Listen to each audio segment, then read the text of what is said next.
कि भाई ठीक है आप अड़े थे, अगर किसानों का उससे नुकसान हो रहा है तो कदम वापस लीजिए। मतलब हमारा प्रधानमंत्री इंदिरा जी की तरह जिद्दी नहीं है कि वो खून खराबे करवा दे, वो दो वर्गों में बांट करके मतलब हज़ारों की हत्याएं हो जाएं भले ही। यह प्रधानमंत्री इंदिरा जी से उसकी तुलना करना बेकार है। वैसा कोई कदम ये नहीं उठाने जा रहा है। वो इसको ईगो का प्रश्न नहीं बना, उसने वापस ले लिया, ठीक है। लेकिन अब आप फिर अगर सड़क पे उतरेंगे, अब ये चर्चा तो हो गई ना, आम जनता तक ये बात चली जाएगी। अब अगर आप बार बार कानून सड़क पर बनवाना चाहेंगे तो वो अपनी सख्ती दिखाएगा। आप संसद में जो कानून, भाई आपने 303 सीट दे करके उसको संसद में भेजा है कानून बनाने के लिए, और कुछ लोग सड़क पर इकट्ठा होकर के अगर कहेंगे कि नहीं कानून हम यहां बैठ के बनवाएंगे, तब वो सख्ती अपना दिखाएगा। 3 कृषि कानूनों को वापस लेने का, रिपील करने का निर्णय लिया है। इस महीने के अंत में शुरू होने जा रहे संसद सत्र में, इसी महीने में हम तीनों कृषि कानूनों को रिपील करने की संवैधानिक प्रक्रिया को पूरा कर देंगे। दोस्तों नमस्कार, नेशनल वॉइस मीडिया में आपका स्वागत है। आज आपसे कुछ गर्म मुद्दों पर चर्चा होगी कृषि को लेकर। इस बीच आपको बताएं कि हम हैं अभी कालिंदी के किनारे, यमुना जी के किनारे, और शीतलता शुरू हो चुकी है। हमारे साथ हैं वरिष्ठ पत्रकार और ज्योतिषाचार्य प्रमोद शुक्ल जी। भाई साहब नमस्कार, नेशनल मीडिया में आपका स्वागत है। आज हम लोग चर्चा इस मुद्दे पर करना चाह रहे थे कि अभी कृषि को लेकर प्रधानमंत्री जी ने ये घोषणा की कि तीनों कृषि कानून जो विवादित कहे जा रहे थे उनको वापस कर लिया गया है। ऐलान प्रधानमंत्री जी ने कर दिया। इस बीच प्रधानमंत्री जी लखनऊ में पुलिस महानिदेशकों की बैठक में भी शामिल हुए, और इसके साथ बैठक में एक मुद्दा ये आया 4th जनरेशन वारफेयर का। कृषि कानून के खिलाफ जो तथाकथित कह लीजिए या किसान कह लीजिए, जो भी कहिए, किसान और 4th जनरेशन वारफेयर क्या आपस में क्या संबंध हो सकता है? आप किस नज़रिए से इसको देखते हैं? क्योंकि एक दिन पहले ही आपने राष्ट्रीय सुरक्षा काल अजीत डोभाल जी के एक बात को शेयर किया था फेसबुक पर। उसमें भी इस बात का जिक्र था कि अब 4th जनरेशन वारफेयर का दौर है, इसमें देश की आंतरिक स्थितियों को ही सुधारने पर जोर होना चाहिए। क्या कहेंगे? देखिए, कल परसों जो मोदी जी ने वापस लिया कानून को, तो उनकी बात पे गौर करिए कि उन्होंने जो कहा कि मैं किसानों के हित में यह कानून लाया था और अब जनता देश के हित में इसको वापस ले रहा हूँ। कुछ परिस्थितियाँ निश्चित रूप से ऐसी हैं जिसके कारण प्रधानमंत्री को यह कदम उठाना पड़ा, और कल सुबह ही मैंने अपनी पोस्ट में यह लिख दिया था कि इस पे आप गौर करें कि यह कानून वापस लेने की घोषणा के बाद सीधे प्रधानमंत्री जी लखनऊ पहुंच गए, और वहां 3 दिन का पुलिस महानिदेशकों का और भी वरिष्ठतम IPS अफसरों का सम्मेलन चल रहा था।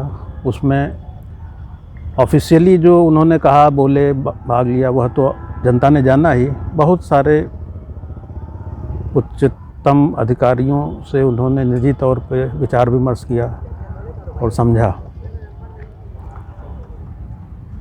कृषि कानून की आड़ लेकर तमाम देश विरोधी शक्तियां कुछ ऐसी साजिशें रच रही थीं जिसकी गुप्तचर सूचना प्रधानमंत्री को मिली होगी, और यह मुद्दा तो लगातार 14 महीने से चल रहा है। कितने किसान टिकैत के साथ थे वह भी पूरा देश करीब करीब जान चुका है। जो जागरूक लोग हैं वो तो जान ही चुके हैं। मुट्ठी भर किसान को गुमराह करके या पैसे दे करके वहाँ पे बैठाया जाता था। ज़्यादातर किसान इस बात को समझने लगे, जानने लगे कि जो भी कानून लाए हैं मोदी जी वो उनके हित में था, और उसके कुछ फ़ायदे भी कुछ किसानों ने उठाए। जैसे डायरेक्ट उन्हें पैसा मिलने लगा उपज का अपने बिचौलियों के पास या आढ़तियों के पास उन्हें नहीं जाना पड़ता, उनकी चिरौरी नहीं करनी पड़ती है, पैसा वहाँ फंसता नहीं है, पैसा कटता नहीं है। तो ये फ़ायदे भी मिलने लगे, लेकिन उसकी आड़ में चूँकि किसान एक बहुत बड़ा वर्ग है, किसान का नाम लेकर के लगातार यह बात फैलाने की कोशिश की। टिकैत आगे थे, लेकिन उनके पीछे तमाम विपक्षी दल भी अपनी हाँ में हाँ मिला रहे थे, एक तरह से सहमति ही दे रहे थे उनकी बातों को।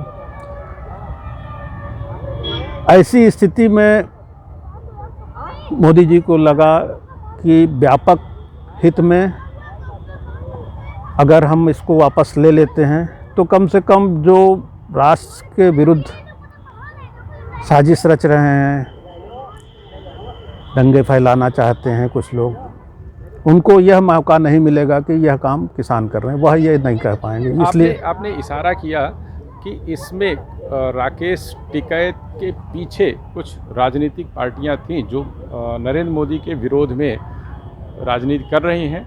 विरोधी पार्टियां हैं तो स्वाभाविक सी है कि उनको सरकार के विरोध में खड़े होना उनकी मजबूरी भी है और खड़े होना भी चाहिए, जैसा मुझे लगता है। लेकिन किसान आंदोलन के पीछे क्या कुछ और तत्व भी हो सकते हैं जिससे खुफिया जानकारियों के आधार पर यह कदम उठाना मजबूरी जैसा बन गया हो? जी हाँ, वह विदेशी शक्तियाँ भी इसमें शामिल हैं और बहुत पैसा आ रहा है। इस तरह के आंदोलन चलाए रखने में बहुत पैसा खर्च हुआ, बहुत लग्जरियस आंदोलन रहा ये, और ये पिछले लगभग 1 साल से चल रहा है। यह सिर्फ हिंदुस्तान ही नहीं, हो सकता है यह पूरी दुनिया का इतिहास हो कि आंदोलनकारी कितने लग्जरियस माहौल में रहे वहाँ पे, और वह अभी साल भर लगातार लगभग। यह पैसा कहाँ से आ रहा था? किसानों का पैसा नहीं था ये। हाँ ठीक है, कुछ पैसे उसमें आढ़तियों के लगे थे क्योंकि आढ़तियों पे हमला हो रहा था नए कानून के कारण, लेकिन सिर्फ उनसे भी यह आंदोलन इतना लंबा नहीं खींच सकता था, बल्कि यह पैसा विदेशों से भी आया। और उसमें जैसे कुछ खबरें आई हैं लगातार सोशल मीडिया पे तो आई ही हैं, कुछ इलेक्ट्रॉनिक मीडिया ने भी कुछ दिखाया है इसको। जैसे दाल का धंधा जो चल रहा था, दाल बहुत ज़्यादा खपत होती है, हिंदुस्तान जैसे इतने बड़े देश में दाल बहुत खपत होती है, और वो कनाडा और ऐसे एक आध और देशों से बहुत भारी मात्रा में हिंदुस्तान में आ रही थी। उनका कुछ इस नए कानून से कुछ वो बदलाव हुआ है, उनको भी असर पड़ा है, आढ़तियों पे तो असर पड़ा ही। तो विदेशी धन भी इसमें शामिल था। ये आंदोलन चलाते रहने के लिए विदेशी धन आ रहा था। अब वो गुप्तचर सूचनाएं इकट्ठा होंगी, अभी वो सामने नहीं ला रहे होंगे प्रधानमंत्री जी, हो सकता है कि उसको सामने नहीं ला रहे होंगे, लेकिन वो जनता के सामने आएंगी जल्दी ही जल्द। अब उसको जैसे हमने ज्योतिष के जरिए जब देखा तो मुझे ये लगा कि फ़िलहाल वो जो उन्होंने कहा यह सत्य है कि देश के हित में अगर कोई एक प्रधानमंत्री कदम पीछे हटाता हुआ दिख रहा है, 13 साल गुजरात के मुख्यमंत्री के रूप में और लगभग 7.5 साल हो रहे हैं प्रधानमंत्री के रूप में, तो 20 साल से थोड़ा ज़्यादा ही हो रहे हैं। इस पूरे कार्यकाल में अगर देख लिया जाए तो शायद पहली बार इस तरह से बैक फुट पर और माफ़ी मांगते हुए प्रधानमंत्री नजर आए हैं। एक लोकतंत्र में प्रधानमंत्री, चुना हुआ प्रधानमंत्री, वो भी लंबे अंतराल के बाद 303 सीटों के साथ बहुमत के साथ यह प्रधानमंत्री, इसको देश की जनता ने आखिर चुना है। नीतियां तय करने के लिए, कानून तय बनाने के लिए देश की जनता ने अनुमति दी है। उस पर मुट्ठी भर किसान के नाम पर, किसान का चोला पहन करके कुछ लोग अराजक तत्व अगर उसको विवश कर दिए और कुछ लोग इसको या विपक्षी दल इसको अपनी जीत समझ रहे हैं, तो यह जीत नहीं है। हाँ ठीक है, उस लोकतंत्र की हार हुई है, जनता हारी है, क्योंकि जनता ने जिसको चुनकर भेजा था कानून बनाने के लिए, कानून उसने सही बनाया था और वो किसानों के हित में था, आम जनता के हित में था, लेकिन कहीं ना कहीं इससे लोकतंत्र हारता हुआ दिख रहा है। आपने एक फेसबुक पोस्ट किया हुआ है जिसमें प्रधानमंत्री नरेंद्र मोदी के जन्मतिथि को लेकर ज्योतिषीय गणना करते हुए पंजाब को भी आपने शामिल किया है और पंजाब में उग्रवाद के दिनों को आपने बताया है कि किस तरह पंजाब में उग्रवाद फैला और इंदिरा गांधी ने कैसे वहाँ क्या चूक की या क्या भी जो भी उस वक्त की मजबूरी या रणनीति कह लीजिए, जो भी उन्होंने कदम उठाया उससे और प्रधानमंत्री नरेंद्र मोदी के इस फैसले को जोड़कर आपने कुछ बताया है। ज़रा बताएं, दर्शकों को बताएं, नेशनल न्यूज़ मीडिया के दर्शकों को ज़रा बताएं क्या आकलन क्या है आपका। देखिए, प्रधानमंत्री ने जब यह कानून वापस लिया तो तमाम सारे लोग सोशल मीडिया पे भी वैसे भी बयान दे रहे हैं, इलेक्ट्रॉनिक मीडिया पे भी, कि यह प्रधानमंत्री की हार है, इतना कमज़ोर प्रधानमंत्री नहीं होना चाहिए। इंदिरा गांधी से तुलना की जा रही कि इंदिरा गांधी बड़ी मजबूत प्रधानमंत्री थी। इंदिरा गांधी कितनी मजबूत प्रधानमंत्री थी वह जानकार लोग जानते हैं, और सोशल मीडिया के जरिए अब और भी बहुत सारी चीज़ें आ रही हैं कि नई जनरेशन भी उसको जान ले और जानना चाहिए।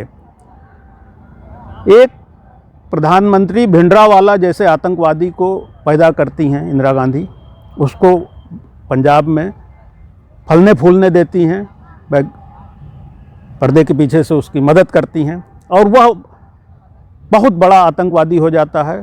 स्वर्ण मंदिर में वो कब्जा कर लेता है। फिर एक स्थिति आती है कि उनको जब ये लगने लगा कि इससे देश नाराज़ हो रहा है, जनता नाराज़ हो रही, बहुत सारी हत्याएं वो करने लगा स्वर्ण मंदिर के अंदर, तो फिर अचानक जून 84 में यह फैसला होता है कि मिलिट्री भेजी जाती है वहाँ पे। उस समय भी विपक्ष के जो नेता थे, और ख़ास तौर से मुझे खूब याद है चंद्रशेखर जी, जो बाद में प्रधानमंत्री भी हुए थे, आप लोग जानते होंगे।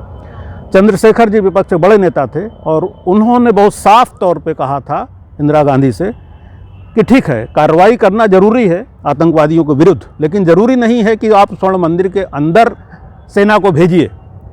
आप सेना को स्वर्ण मंदिर के चारों ओर लगा दीजिए और पानी की सप्लाई काट दीजिए, बिजली की सप्लाई काट दीजिए, राशन की सप्लाई काट दीजिए, चारों तरफ से सेना घेर करके बैठी रहे। 1 दिन, 2 दिन, 4 दिन, 10 दिन, 15 दिन, 20 दिन, 1 महीने बैठी रहे सेना। उसके पश्चात जब वो भूखों मरने लगेंगे, प्यासों मरने लगेंगे, तो वो सरेंडर करेंगे अल्टीमेटली। यह बहुत अच्छा सुझाव था, इंदिरा गांधी को मानना चाहिए था। अगर वो सिर्फ आतंकवाद को मिटाना चाह रही थी तो यह सुझाव बहुत अच्छा था। विपक्ष के नेता ने उन्हें सुझाव दिया था, परंतु उन्होंने नहीं माना। शायद वो कुछ और देख रही थी, शायद उनके दिमाग में वही रहा होगा जो बाद में हुआ, हिंदू वर्सेस सिख हो गया। उसके पहले तक सिख कौम पैदा हुई, सिख धर्म पैदा हुआ सिर्फ हिंदुत्व की रक्षा के लिए, और इंदिरा गांधी की उस गंदी राजनीति ने लड़ा दिया। हिंदू वर्सेस सिख हो गया, सिख और हिंदू दुश्मन हो गए वहाँ पे। हालांकि उसका शिकार वो खुद भी हुई, उनकी हत्या हुई, दंगे हुए, कई हजार सिख मारे गए।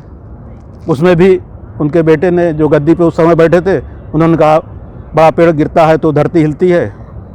उस बयान के कारण भी दंगों ने बड़ा रूप लिया, कई हजार सिख मारे गए। लेकिन वोट बैंक की इस राजनीति ने कितना गंदा खेल खेला था, और उसको अगर बोल्डनेस कहा जा रहा है, कुछ कांग्रेसी या अन्य कुछ लोग करें, तो यह गलत है, बहुत गलत है। यह गलती उन्हें मानना चाहिए, स्वीकार करना चाहिए। ये कोई बोल्डनेस नहीं थी, ये एक घटिया राजनीति थी। जो सिख धर्म हिंदुत्व की रक्षा के लिए ही बना था, उसको आपने लड़ा दिया, खून खराबा हुआ। अल्टीमेटली जब जो हमारे इस समय NSA हैं, राष्ट्रीय सुरक्षा सलाहकार, उन्होंने स्वयं भेष बदलकर अंदर स्वर्ण मंदिर के जाकर जब वहाँ जासूसी किया, तो वहाँ पता लगा कि साहब पाकिस्तान की मदद से यह लोग पंजाब को देश से अलग करना चाह रहे हैं, और वो पूरी रणनीति थी। तब फिर इंदिरा गांधी को मजबूर होकर के उसी भिंडरावाला को मरवाना पड़ा मिलिट्री के जरिए, जिसको उन्होंने पाला पोसा था। आपने एक बहुत गंभीर मुद्दा उठाया, इस पर हम लोग एक अगले वीडियो में कुछ और चर्चा करेंगे। जो अभी कृषि कानून के खिलाफ आंदोलनकारी थे, आपको याद होगा जनवरी में गणतंत्र दिवस पर लाल किले पर घटना हुई, तब भी यह गंभीर सवाल उठे थे कि लगता है इसमें कुछ पैसा विदेशी शक्तियों का लगा। अभी जो 4th जनरेशन वारफेयर की बात हुई, इससे इसका भला क्या ताल्लुक़ हो सकता है? हाँ, ये सवाल ज़रूर लगातार उठ रहा है कि किसानों की आड़ में पंजाब में उग्रवादी गतिविधियों को फिर से बढ़ाने का अवसर कुछ विदेशी संस्थाएं ढूंढ रही हैं। इसको किस नज़रिए से देखते हैं और 4th जनरेशन वारफेयर का इससे क्या ताल्लुक़ हो सकता है?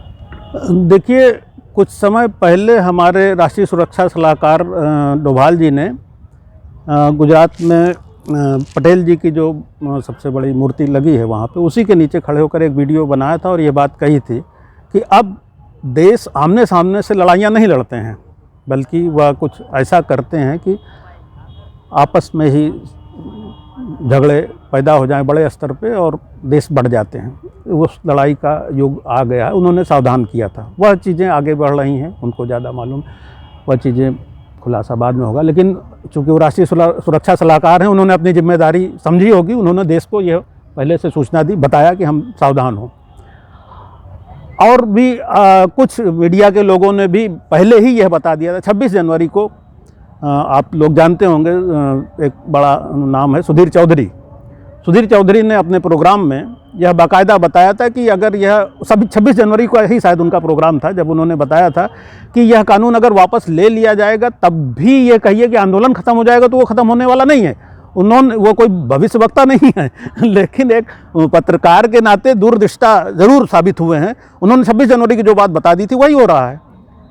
कानून वापस ले लिए गए, लेकिन आंदोलन वो ख़त्म करने को तैयार नहीं, क्योंकि वो विदेशी पैसा आ रहा है, उनको तो आंदोलन के नाम पे करते रहना है, तो वो चालू रहेगा। तो ये अच्छी बात है कि कुछ हमारे मीडिया के साथी भी सतर्क हैं इस बात से, और वो जनता को लगातार सावधान कर रहे हैं। सोशल मीडिया में बहुत सारी चीज़ें आई, ये हो रहा है। अभी जब 3 कृषि कानून को वापस लेने का प्रधानमंत्री ने ऐलान किया, इसके बाद सोशल मीडिया पर लगातार एक मुद्दा उठ रहा है, जिसको लेकर पिछले 2 दिनों में 2 केंद्रीय मंत्रियों ने आगाह किया कि नहीं, अब एनआरसी और सीए को लेकर कोई बात नहीं होगी, वह कानून वापस नहीं होंगे। मुस्लिम समाज के तबकों के बीच से भी ये बात आई कि सावधान रहें, किसी के बहकावे भड़कावे में ना आवें, सतर्क रहें। तो ऐसा क्या हुआ? क्या बीच में कुछ ऐसे लोग भी हैं जो इस मुद्दे को उठाकर फिर उसी दौरान जैसा माहौल बनाना चाहते हैं जिस सीए विरोधी आंदोलन के दौरान जैसा देश में हंगामा बवाल हुआ था? क्या वैसा ही फिर माहौल खड़ा करना चाहते हैं क्या? निश्चित रूप से अब उनको, कुछ लोगों को ये जो कदम वापस लिया है किसान कानून को लेकर के प्रधानमंत्री ने, तो कुछ लोगों को लगता है कि यह कमजोरी है प्रधानमंत्री की, इसलिए वो सीए के कानून वापस लेने के लिए भी ये आंदोलन करते हुए सड़क पे उतरने वाले हैं। जल्दी ही, मेरा मानना है जल्दी उतरेंगे। इसमें बीच में आपको रोककर मैं जोड़ना भी चाह रहा हूँ कि असदुद्दीन ओवैसी ने भी इस बात को एक न्यूज़ एजेंसी से बातचीत के दौरान कहा कि अब केंद्र सरकार को एनआरसी और सीए को भी वापस लेने का मन विचार बनाना चाहिए। और उसके बाद सोशल मीडिया पर बहुत बड़ी संख्या में ऐसे लोग हैं जो लगातार इसको हवा दे रहे हैं।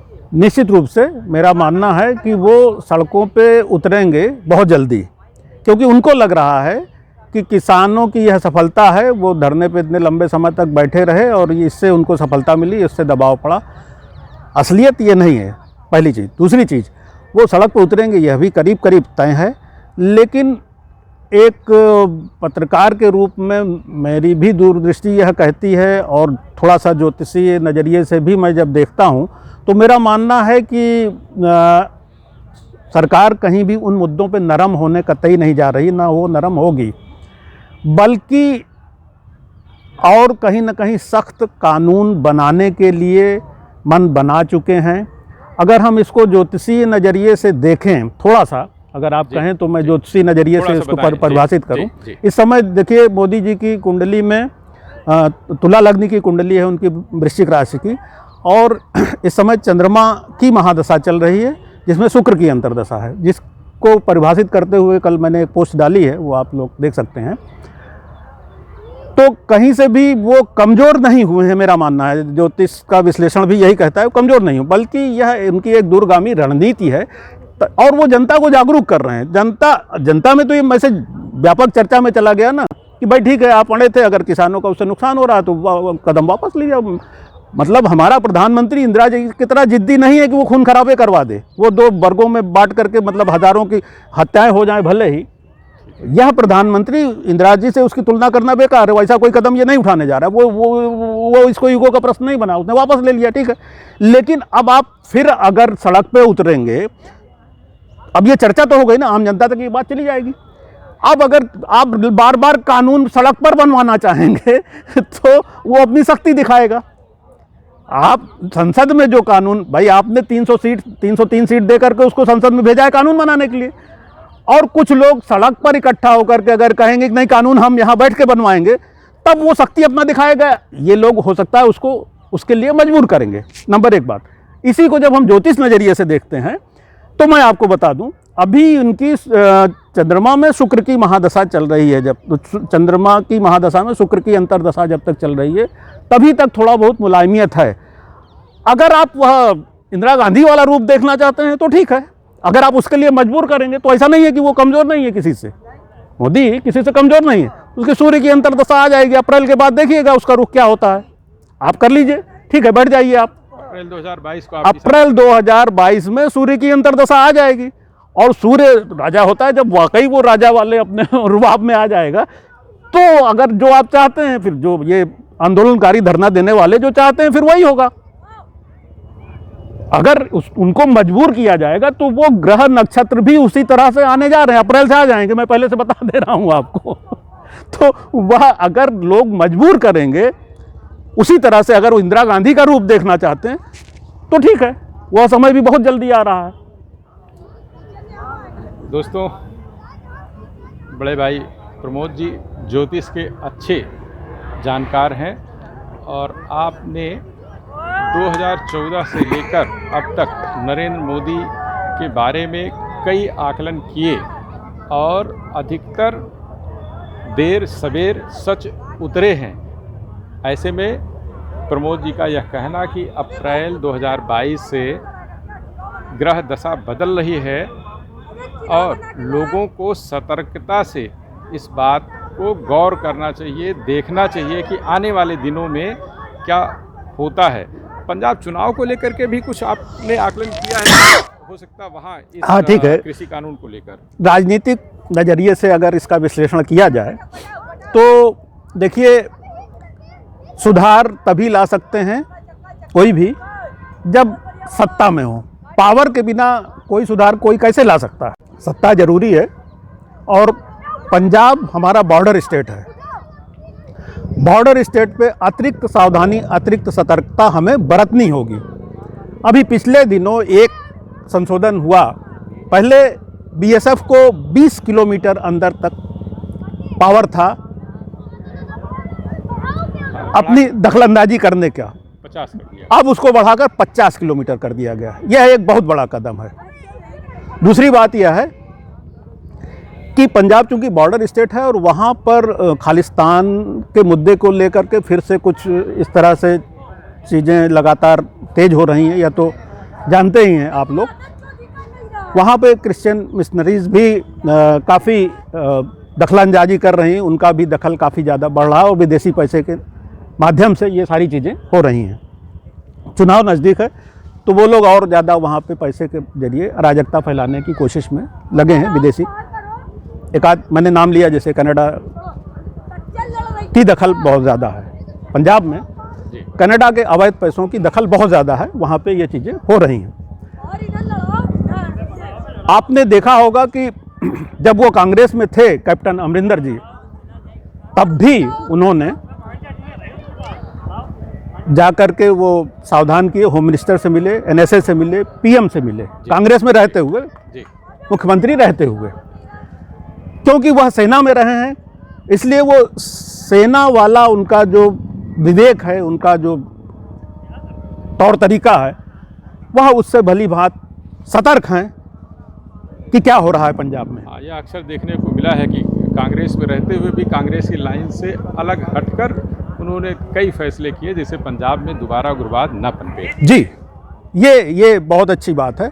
और एक बात मैं और बता दूं आपको कि सिद्धू जैसे व्यक्ति को कांग्रेस को देकर कैप्टन जैसे व्यक्ति को अगर भाजपा अपनाने जा रही है तो यह बहुत सुखद संदेश, यह बहुत सुखद हो रहा है राजनीति में, और पंजाब की राजनीति में हो रहा है। ये बहुत अच्छी बात है क्योंकि पंजाब की राजनीति पूरे देश के लिए मायने रखती है। क्या अकाली दल, बसपा, अमरिंदर सिंह और भाजपा सभी मिलकर एक साथ चुनाव लड़ सकते हैं? कुछ संकेत किया है? मैंने काफ़ी पहले भी इस पर पोस्ट लिखी थी। जिस दिन छोड़ा था उन्होंने कांग्रेस, उसी दिन मैंने लिखा था, शायद अमरिंदर सिंह ने जिस दिन छोड़ा था।